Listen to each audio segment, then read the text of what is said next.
Montauk Project, which was an experiment carried on at Montauk Point, New York, on the southeastern tip of Long Island, that's off of metropolitan New York, was essentially two projects. It was a mind control project where they did research on how to influence the mind of man using electromagnetics.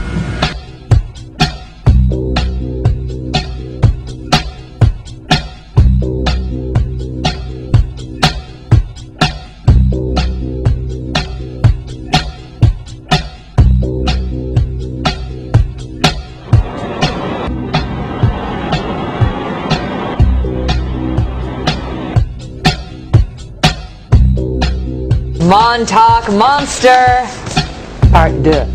Another odd-looking creature, cited by the blog montaukmonster.com. You're not familiar? Check it out. Look at this carcass! It washed up on the shore of Long Island, here in New York, last week. A couple apparently spotting it while they were taking a lovely stroll. Then bam! They bump into that thing. The monster first made headlines last summer. Remember this picture? It was seen on the beach, and then, after national news coverage, it mysteriously disappeared. What the heck is this thing? Now, it is a fact that none of the animals that they use in their experiments is allowed to leave Plum Island alive.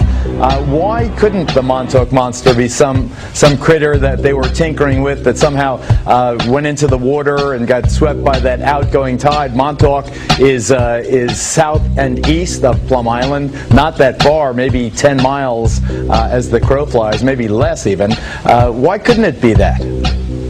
Well, let's say this. This animal facility, since 1954, when it was actually inaugurated as a biological warfare facility by Nazi Germany's top warfare officer that we secretly imported to the United States, the goal was germ warfare. Is that true? It really was a Nazi? A Nazi ran the place? An ex-Nazi? Yeah, his name was Eric Traub. We can find him in the depths of the National Archives and Record Administration, where I found him. And he ran his own bio-warfare island in the Baltic. We brought him here after World War II, and his idea was, let's build a germ warfare island so that we can wage war in against farm animals, essentially, against the emerging Cold War against Soviet China, the Soviet Union and Communist China. The whole Montauk Project, when we started to go deeper into the mind aspect and the time aspect, there was a lot of implementation of alien technology at Montauk. I personally believe that Montauk was most likely a test bed for some of the technology interchange between the aliens and the U.S. government. That they were trying out a lot of these great ideas they got. They're also trying to replicate systems and technologies they had on the captured, crashed UFOs. Also, I can remember I had an office in the radar tower. It was the first office on the second floor in the back. Next to my office was another office, and I remember, I swear on a stack of Bibles, I remember a lizard man in that office. It was His Highness Draco something, I can't remember the other name. And he was about 6 foot, 7 foot tall, had sort of like scaly skin, humanoid. He walked erect like we do, had 2 arms, 2 legs. He had a tail, but it really didn't show most of the time. He had somewhat of a humanoid face, strange eyes, a big mouth, and, looked like what you would expect if you're going to put together a lizard man. There was a being on Star Trek called the Gorn that Captain Kirk fought on this planet. This man that I worked next to sort of resembled that being.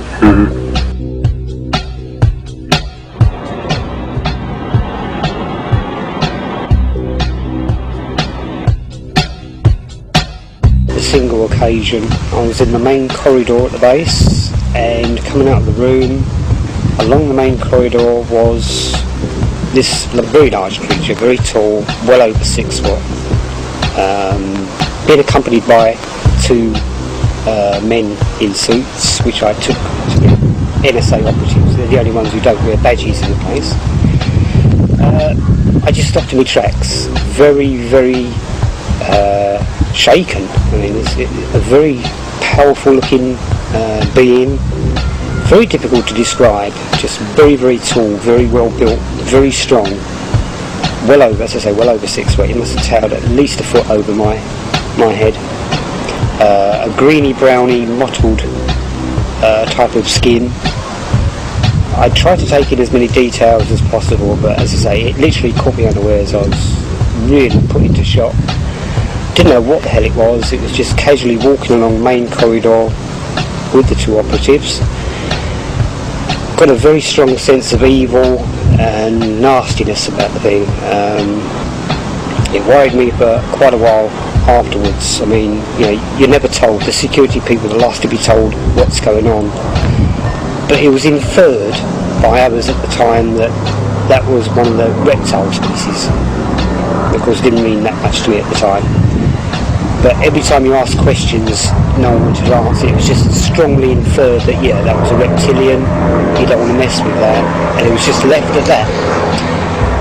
But over the years, it just seems more and more plausible to me that that also was another creation from the base. It just, you know, there may well be reptilian races, but it's just as easy for the military to have actually made this thing, rather than it being an actual reptilian. Like the rest of them? Like the rest of them, yeah.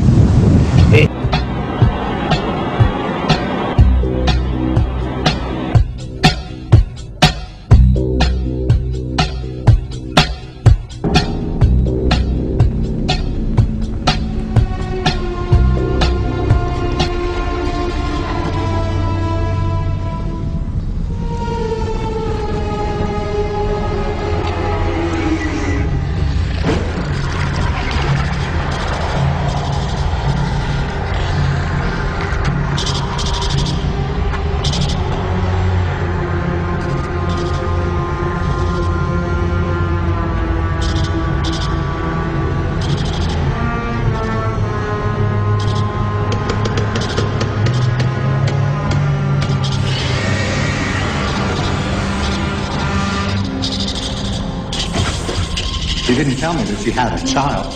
What was it I was supposed to do? Kill it. It's not an it, this is a child.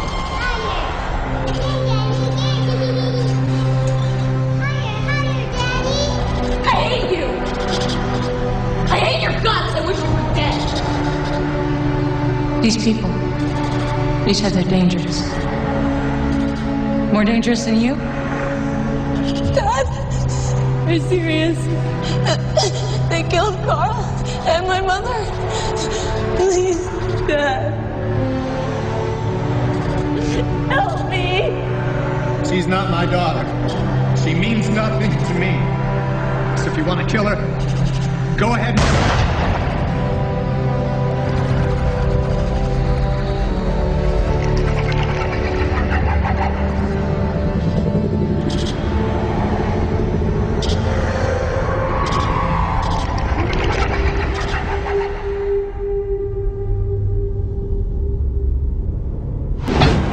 It is admitted that they are creating animal-human cross-species clones, but they claim in the media they're killing them at different embryonic phases, and they are claiming that they can legally do this because they're not completely human.